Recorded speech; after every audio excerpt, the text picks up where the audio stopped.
भाजपा की राष्ट्रीय अध्यक्ष जेपी नड्डा ने सोनिया राहुल को ईडी के नोटिस पर कहा कि चेहरा गड़बड़ है और वो आईना साफ कर रहे हैं। कभी आपने देखा कि कोई मुजरिम बोले कि मैं बेईमान हूं? राहुल गांधी ना तो इंडियन, ना नेशनल और ना कांग्रेस के रह गए हैं।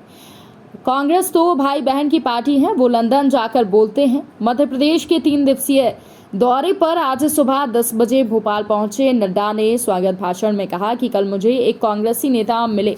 मैंने कहा तुम्हारा हाल बहुत खराब है, तो बोले होगा क्यों नहीं। मैंने फिर कहा कि तुम्हारी पार्टी में है क्या बताओ, तुम प्रदेश के इंचार्ज हो, क्या चल रहा है तुम्हारी पार्टी में। तो कहने लगे कि नड्डा जी 40 तो हमारे यहाँ मंत्री हैं और 176 मंत्री हैं, कार्यकर्ता कोई नहीं है। कांग्रेस कमीशन करप्शन साथ साथ चलते हैं। कभी आपने देखा कि कोई मुजरिम बोले कि वो बेईमान है? कभी कोई मुजरिम बोलता है कि मैं बेईमान हूँ, सज़ा हो जाती है, 20-20 साल जेल में रह के आते हैं, वो हमेशा ही बोलते हैं कि गलती में हमको फंसा दिया है। तो जो आदमी कटघरे में खड़ा है, जो बेल पर है, तो बेल उठवा लो ना, चार्जेस हटवा लो ना, क्यों नहीं करते? तो इसलिए नहीं करते हैं क्योंकि कागज़ सच्चे हैं और कागज़ परमानेंट होते हैं, तो वो उनको उस जगह पर खड़ा रख रहे हैं। ये तो वैसे ही है ना कि चेहरा गड़बड़ था और आईना साफ कर रहे हैं, तो जो है सो है। ऐसा ना, उनके कहने सबसे पहली बात तो कि वो भारत की धरती पर बोलते नहीं हैं। इसलिए मैंने कहा न ये इंडियन रह गए हैं, न ये नेशनल रह गए हैं, न ये कांग्रेस रह गए हैं, ये भाई बहन की पार्टी बन गई और ये लंदन में जाकर के बातचीत करते हैं। तो जब भारत न सुने तो लंदन में जाके बोलना है, बोलिए। भारत आप तो देखते ही हैं, हर चुनाव लड़े जाते हैं, लड़ाई होती है। कांग्रेस की इस बार उत्तर प्रदेश में 297 सीट्स में 287 सीट्स में जमानत जब्त हुई। यह है भारत की तस्वीर उनकी। अब वो लंदन जाएं, बर्मिंघम जाएं, कहाँ जाएं, नेपाल जाएं, जहाँ जाएं जाते रहें, उनका कोई रोक थोड़ी ना सकता, प्रजातंत्र है भैया। विजय जी,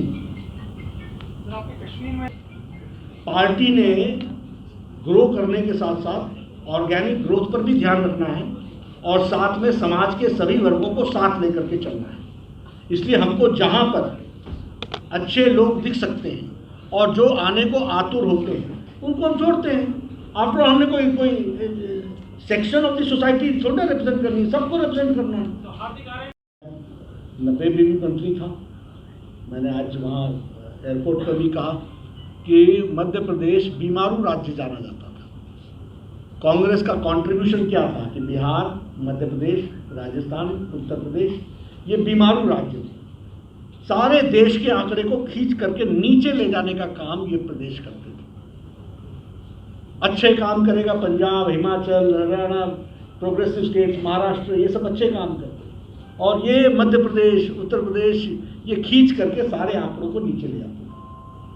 तो आज उस बीमारू राज्य को बीजेपी के राज्य में one of the leading states के रूप में खड़ा किया है इकोनॉमी की दृष्टि से। और हमारा ग्रॉस डोमेस्टिक प्रोडक्ट जो है वो सदा बढ़ता चला जा रहा है। आज वो 19.74% तक ग्रोथ रेट पहुंचा है, 19.74 ग्रोथ रेट है।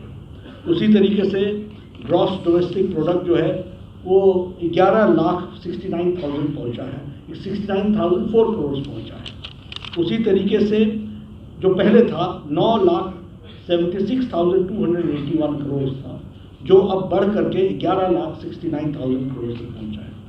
Per capita income Madhya Pradesh की 1,24,000 per annum per capita income पहुंची है और देश की भी बढ़ी है, 79,000 से 1,50,000 तक पहुंच गई है पर कैपिटा इनकम।